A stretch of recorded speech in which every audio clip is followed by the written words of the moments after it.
दिवसाची सुरुवात येशूबरोबर.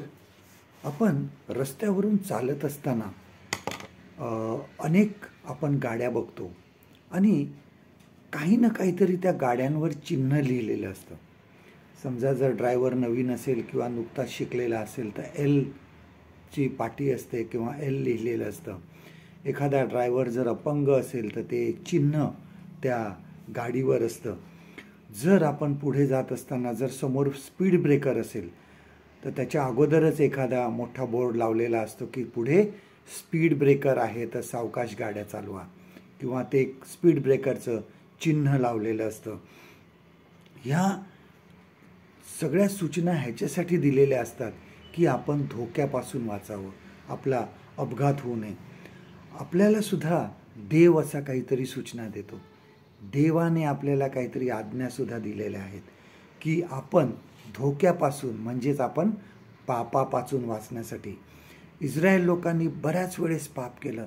प्रत्येक वेळेस त्यांनी देवाच्या मर्जीच्या विरुद्ध ते वागले, परंतु आणि मग देव रागवला आणि त्यांना शिक्षा केली.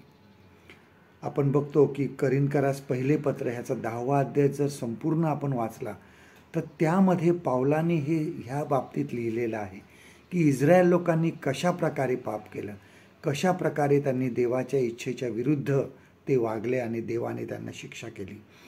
त्यावरून त्यांनी आपल्याला सुद्धा इशारा दिलेला आहे की पौल म्हणतो सर्व गोष्टी ज्या आहेत ह्या आपल्या बोधासाठी दिलेल्या आहेत. आपण त्यामधून काहीतरी शिकावं म्हणून आपल्याला ह्या गोष्टी त्यांनी त्यामध्ये सांगितलेल्या आहे. जरी आम्ही पाप करतो तरी जेव्हा आम्ही मनापासून पश्चाताप करतो त्यावेळेस देव आम्हाला क्षमा करतो, आम्हाला नवीन जीवन देतो. नवीन जीवनामध्ये आपल्याला मोह येणारच नाही असं नाही, परंतु अशा वेळेस देव आम्हाला त्यापासून फिरण्यासाठी सहाय्य करतो.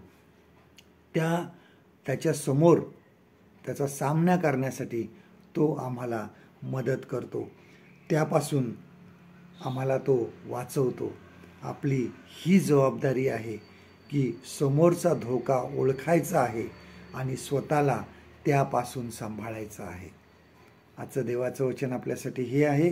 करिन्थकरास पहिले पत्र ह्याचं 10वा अध्याय 12वा वचन. 1 Corinthians chapter 10 and verse 12. म्हणून आपण उभे आहो असे ज्याला वाटते त्याने पडू नये म्हणून सांभाळावे. परमेश्वर करो आजचा दिवस तुमचा आशीर्वादित करो.